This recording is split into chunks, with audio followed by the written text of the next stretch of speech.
You know, what was the greatest prime of the 1990s?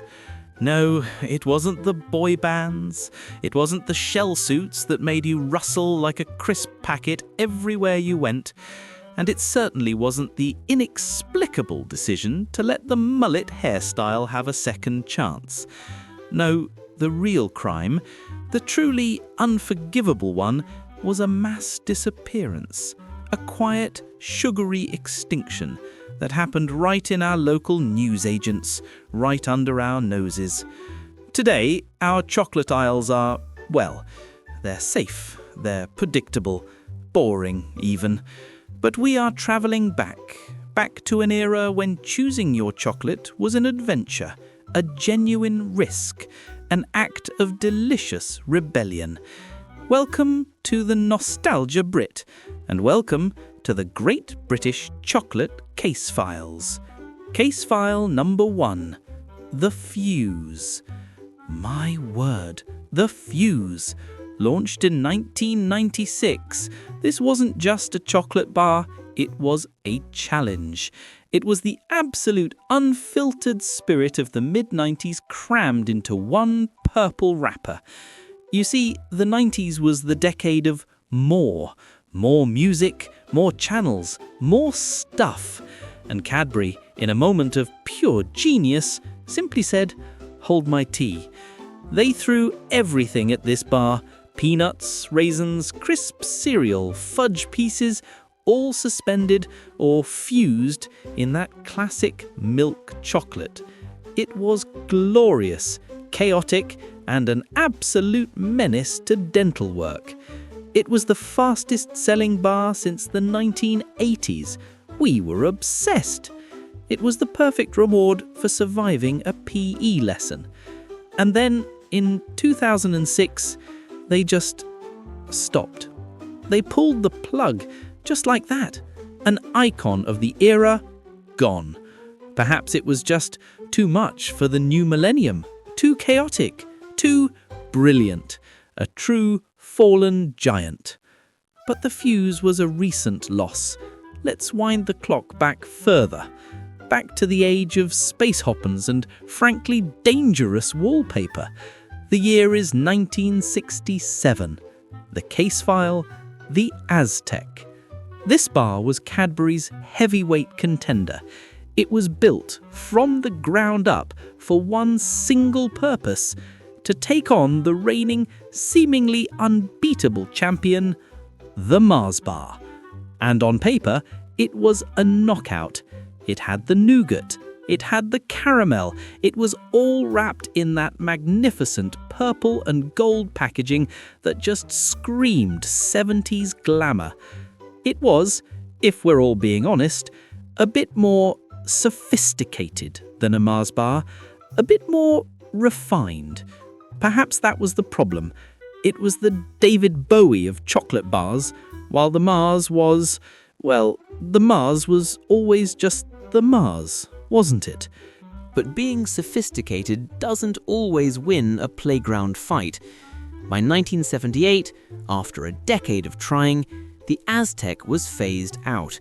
It had been outmuscled by its simpler, tougher rival. It did make one brief, hopeful comeback in the year 2000, like a forgotten band reforming for one last gig. But the magic had faded. A true tragic hero of the sweet shop. Too good, perhaps, for this cruel world. But not every bar that vanished was a tragic hero. Some were just beautifully, wonderfully weird. Welcome to Act 2, the lovable oddballs. These were the confectionery experiments, the ones that made you stop, look at the wrapper and think, well, all right then. And top of this list, case file, the Cabana. Oh, the Cabana. Launched in the 80s, this bar wasn't just a snack, it was a geographical contradiction. It was a tropical holiday trying to exist in a rainy corner shop in Coventry. Let's look at the ingredients list, shall we? Coconut? Yes. Lovely. Caramel? Can't go wrong. And Glacé cherries. Cherries in the chocolate. Now, someone at Roundtree's in 1980, probably wearing a very wide tie, must have just returned from a spectacular 2-week holiday in Benidorm and decided the people of Britain need this. It was bright yellow and pink, it was bafflingly sweet, and it was magnificent. Eating a Cabana felt like you were breaking some sort of unspoken rule. It was the rebellious teenager of the chocolate world. Of course, it was never going to last. It was too exotic, too strange, too cherry. By the early 90s, the holiday was over, and the Cabana was gone. We just weren't ready for it. But if you thought putting a cherry in a chocolate bar was strange, what about getting rid of the bar entirely? Case file, The Pyramid. Launched in 1988 by Terry's. And this wasn't some clever marketing name, no. It was literally a dark chocolate pyramid filled with a smooth, minty fondant. The 1980s was a decade of, well, ambition. We had pyramids selling. We had, well, lots of triangular album art. It only made sense that our chocolate would follow. It was a masterpiece of pointless, beautiful engineering. How were you even meant to eat it? Did you nibble the corners? Did you bite the top off, like a tiny, mint-obsessed pharaoh? Nobody knew, and frankly, nobody cared. It was sophisticated. It was the kind of treat you'd see in a glass bowl at your auntie's house. But therein lay the problem. It was impractical. You couldn't just slip it in your pocket for later. By 1991, they'd lost their nerve and turned it into a boring, conventional bar. And of course, once the pyramid was gone, so was the magic. It vanished completely soon after. A hard lesson in why you should never, ever compromise your magnificent weirdness. But let's be honest, we didn't just fall in love with the chocolate, we were told to fall in love with it. We were hypnotized every 15 minutes by some of the most bizarre and brilliant television advertising ever made. Welcome to Act 3, the adverts file. Some of these bars are only famous today because their adverts were so legendary, and there is one king in this particular castle. The case file, the Texan. The bar itself was a challenge. Launched in the 70s, it was a rock-hard slab of nougat and caramel coated in chocolate. It wasn't a snack, it was a physical commitment. You didn't eat a Texan bar, you survived it. But the advert, oh, the advert! A dusty, Wild West town, a classic grizzled cowboy tied to a post. The villain sneers, "Any last requests, Texan?" And our hero, cool as a cucumber, just mumbles, I'll think about it. Why?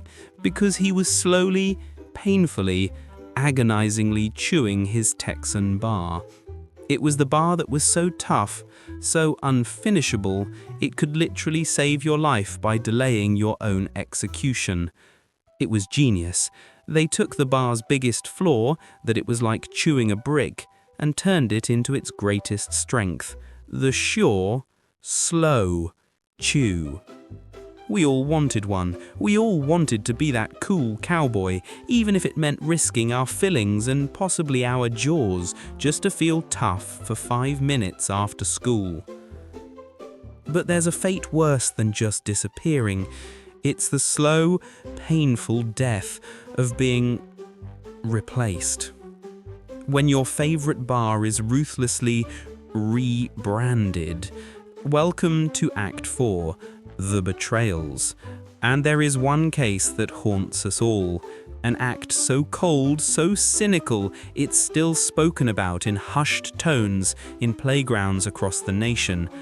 I am talking, of course, about the case of Taz versus Freddo. The Taz bar.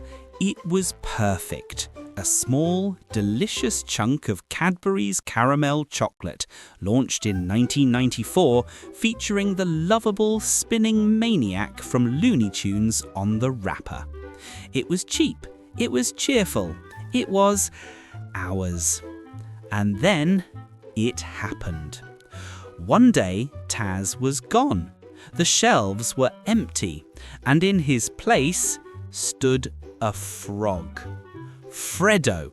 They told us it was the same bar. Don't worry, the executive said, it's just a new wrapper. But we knew the truth. It was an invasion, a hostile takeover. They had taken our chaotic, spinning whirlwind of joy and replaced him with a smug, smiling amphibian. They thought we wouldn't notice.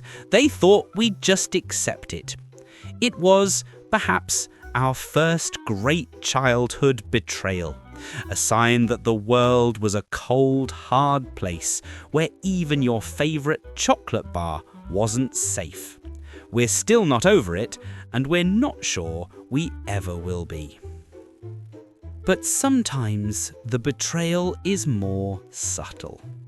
Sometimes they don't replace the hero. They just change him. They give him a new suit, a new haircut, and they tell us he's new and improved. But we know they've stolen his soul. Case file: the Lion Bar. The original Lion Bar, the one from the 70s and 80s. My goodness, what a beast. It wasn't a neat, tidy snack. It was a rugged, chaotic, glorious mess. It was a wafer and chewy caramel and crispy cereal, all held together in a lumpy, bumpy block of chocolate. It looked rough. It looked like it had been in a fight. And that's why we loved it. Eating a Lion Bar felt like you'd achieved something. It was the working man's chocolate bar. And now, well, yes, you can technically still buy a Lion Bar, but look at it. Just look at it. It's neat. It's tidy. It's been reformulated, rebranded. It's probably been to a focus group. The bar we knew, the untamed, crunchy, chewy heavyweight, he's gone. What's left is just an imposter, wearing his name but lacking all the character. A true shame. So, what have we learned from opening these lost case files? We've learned that a chocolate bar was never just a chocolate bar. It was 10 pence from your pocket money. It was the prize at the bottom of your school bag. It was the 5-minute taste of absolute freedom you got on the walk home from school, long before the grown-ups could ask you about your homework. These wrappers, these flavors, they aren't just sugar and cocoa. They are tiny, edible time machines. They are pieces of our childhood frozen in foil. Thank you for taking this sweet and occasionally very sticky trip down memory lane with us here at the Nostalgia Brit. Of course, we've barely scratched the surface. We know we've missed some of your fallen favourites. The files are still open. So, what's your most wanted? Which chocolate bar would you bring back if you had the power? And here's a challenge. In the comments below, we want you to write a single, witty, one-sentence epitaph for your favourite lost bar. We'll be reading every single one. Until the next case file, look after yourselves and be nice to your chocolate bars. You never, ever know when it might be their last.